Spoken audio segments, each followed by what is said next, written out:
Até aqui, o mundo já nos mostrou radiação, facções em guerra, vaults cheios de segredos e o velho erro humano repetido em escala nuclear. Mas, em New Vegas, o deserto decide lembrar todo mundo de uma coisa muito simples. Existem horrores que não nasceram do caos. Eles foram projetados. Quando a porta se abre para o Mojave e aquela silhueta emerge da poeira, não é apenas um monstro entrando em cena. É a confirmação visual de uma lenda que por décadas foi sussurrada nos jogos, nos terminais quebrados e nos relatos dos sobreviventes. Ali não está um monstro qualquer. Ali está um Deathclaw. Para quem jogou o Fallout New Vegas, essa cena não é novidade. É um gatilho de memória. O tipo de lembrança que faz o corpo travar, a munição parecer pouca e o deserto parecer silencioso demais. Mas, para quem chegou agora pela série, fica a pergunta inevitável.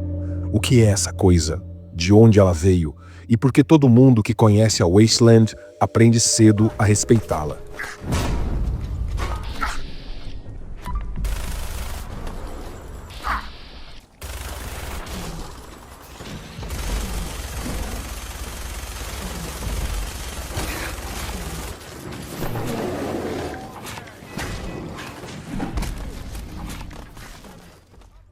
Hoje, este explorador vai te levar antes do rugido, antes das garras, antes do mito. Porque o Deathclaw não é só um símbolo do jogo Fallout. Ele é a prova viva que, no fim do mundo, o pior predador ainda é a ideia humana de controle. Você não escuta o Deathclaw chegando. Não porque ele é silencioso, mas porque quando você percebe, tudo já acabou.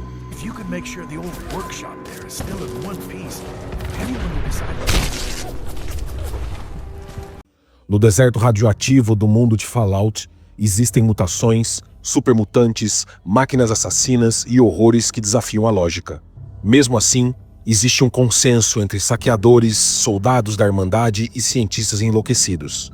Se você viu um Deathclaw e ele ainda não te matou, é porque ele te deixou vivo. Hoje, vou contar a vocês a história dessas criaturas, de onde elas vieram, como evoluíram e por que elas são imparáveis. E porque em um breve momento da história, alguns deles aprenderam a falar e a pensar. Fique até o final, porque o Deathclaw não é só um monstro. Ele é um espelho brutal da arrogância humana. Bem-vindo ao Explorando Segredos e Mistérios, o canal focado em explorar os mundos fantásticos da literatura, dos filmes e dos games. Hoje, vamos explorar a origem e os segredos por trás de uma das criaturas mais brutais e mortais do universo de Fallout. Está preparado? Então deixe seu like e acompanhe o canal para mais vídeos como esse. É um pequeno ato para você, mas algo muito importante para a gente.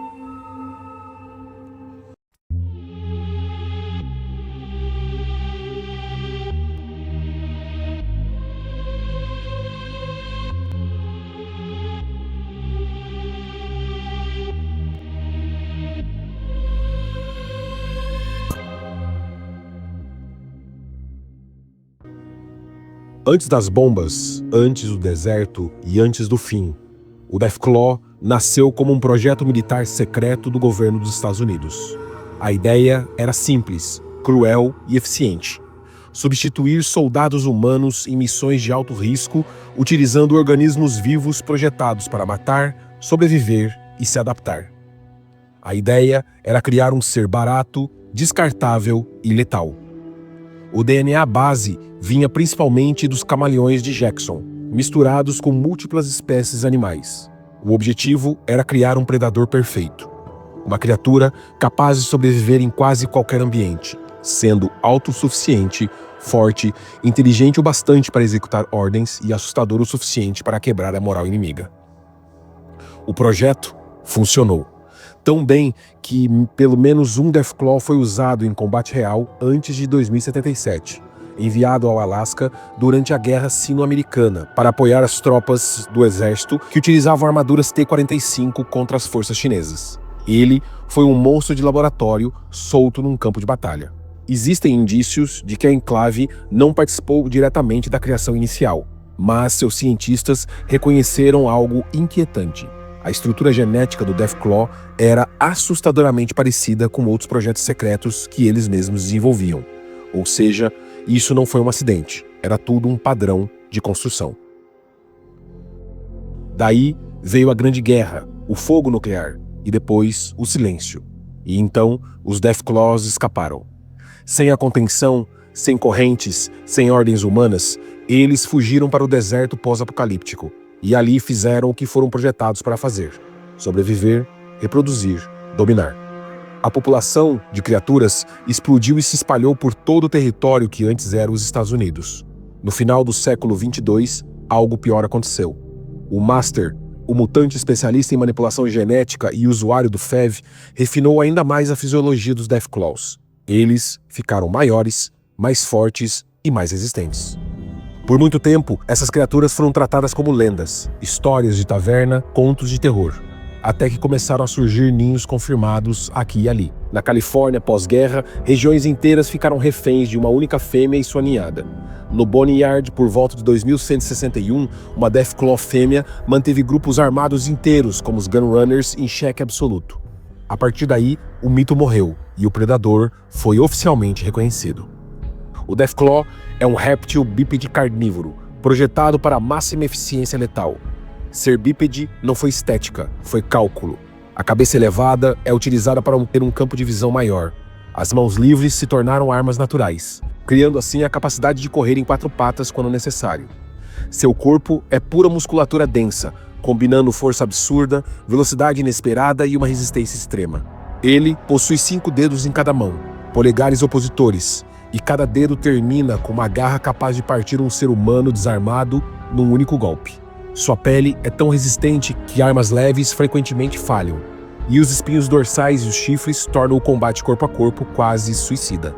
Ainda assim, eles não são invencíveis. O barulho intenso, a luz forte e os sinalizadores.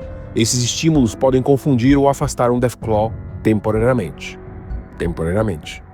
Os Deathclaws vivem em bandos organizados. No topo, um macho alfa e uma fêmea alfa. Para eles, o território é tudo. Eles evitam áreas humanas até que os humanos se aproximem demais. Quando um território é tomado, quase nunca ele é abandonado. Matar a fêmea não resolve. Matar o macho não resolve.